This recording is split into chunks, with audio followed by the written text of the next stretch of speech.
اللہ کا نام لینے سے انسان اچانک پہنچنے والی مصیبت سے بھی محفوظ رہتا ہے۔ عثمان بن عفان کہتے ہیں، میں نے رسول اللہ صلی اللہ علیہ وسلم سے سنا، آپ فرماتے تھے، جس نے شام کو 3 بار یہ دعا پڑھ لی اسے صبح تک کوئی اچانک مصیبت نہیں آئے گی، کوئی اچانک مصیبت نہیں آئے گی۔ یعنی اس کا مطلب نہیں کہ دوسری آ جائے گی، یعنی ایک دم کسی قسم کی پریشانی اس کو لاحق نہیں ہوگی۔ اور وہ دعا ہے، بسم اللہ الذی لا یضر مع اسمہ شیء فی الارض ولا فی السماء وہو السمیع العلیم۔ اللہ کے نام سے، وہ ذات کہ اس کے نام سے کوئی چیز زمین میں ہو یا آسمان میں نقصان نہیں دے سکتی، اور وہ خوب سنتا ہے اور خوب جانتا ہے۔ اور جس نے صبح کے وقت یہ دعا پڑھ لی اسے شام تک کوئی اچانک مصیبت نہیں آئے گی، اور جب شام کو کوئی پڑھ لے تو صبح تک اس کو پریشانی نہیں ہوگی۔ اسی طرح اگر انسان بسم اللہ نہیں پڑھتا تو یاد رکھیے کہ بسم اللہ نہ پڑھنے کا نقصان یہ ہے، ابن عباس کہتے ہیں کہ ابلیس نے اللہ تعالیٰ سے کہا کہ تو نے اپنی ساری مخلوق کا رزق واضح کر دیا ہے، میرا رزق کس میں ہے؟ تو اللہ تعالیٰ نے فرمایا، ہر اس چیز میں جس پر میرا نام نہ لیا جائے۔ تو گویا جس چیز پر ہم اللہ کا نام نہیں لیتے وہ رزق پھر شیطان کے حصے میں چلا جاتا ہے، گویا ہم اپنے دشمن ہی کو فیڈ کرتے ہیں۔ قیامت کے دن بھی اللہ کے نام سے وزنی کوئی چیز نہ ہوگی۔ پھر اسی طرح یعنی اس دعا کے پڑھنے کے مواقع کون کون سے ہیں؟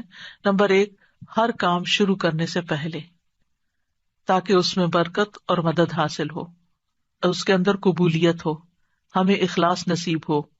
پھر خاص طور پر کھانا کھانے سے پہلے، حضرت عائشہ کہتی ہیں کہ رسول اللہ صلی اللہ علیہ وسلم نے فرمایا، جب تم میں سے کوئی کھانا کھانے لگے تو چاہیے کہ اللہ تعالیٰ کا نام لے، پھر اگر شروع میں اللہ تعالیٰ کا نام لینا بھول جائے تو چاہیے کہ یوں کہے، بسم اللہ اولہ و آخرہ، اللہ کے نام سے اس کھانے کے شروع میں اور آخر میں بھی۔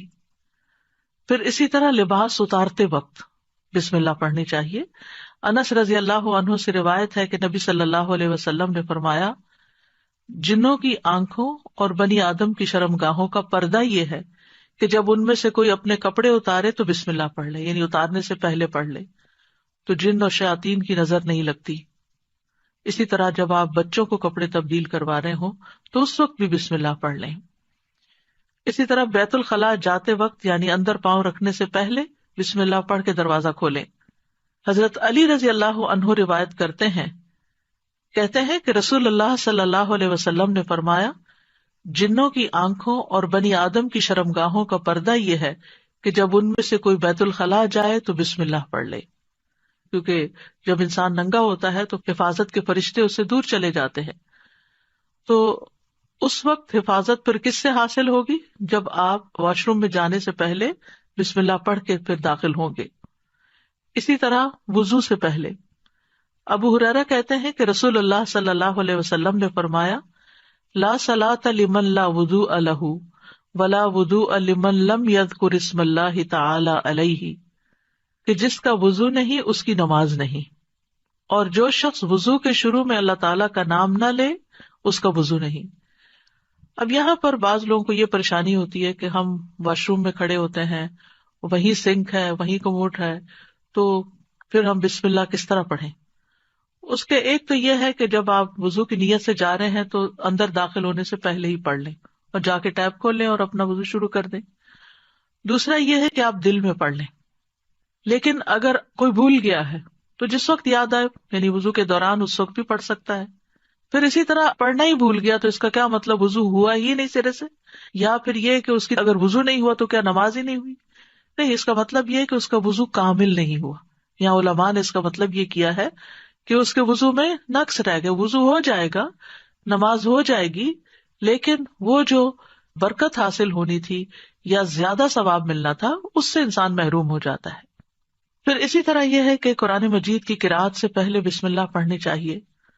قتادہ سے روایت ہے، وہ کہتے ہیں کہ انس رضی اللہ عنہ سے سوال کیا گیا کہ نبی صلی اللہ علیہ وسلم کی قرأت کیسی تھی، تو انہوں نے بیان کیا کہ آپ صلی اللہ علیہ وسلم کھینچ کر پڑھتے تھے، پھر آپ نے بسم اللہ الرحمن الرحیم کو پڑھا، یعنی بسم اللہ الرحمن الرحیم، یعنی مد کے ساتھ پڑھتے تھے، الرحمن کو اور رحیم کو بھی کھینچ کر تلاوت کرتے تھے.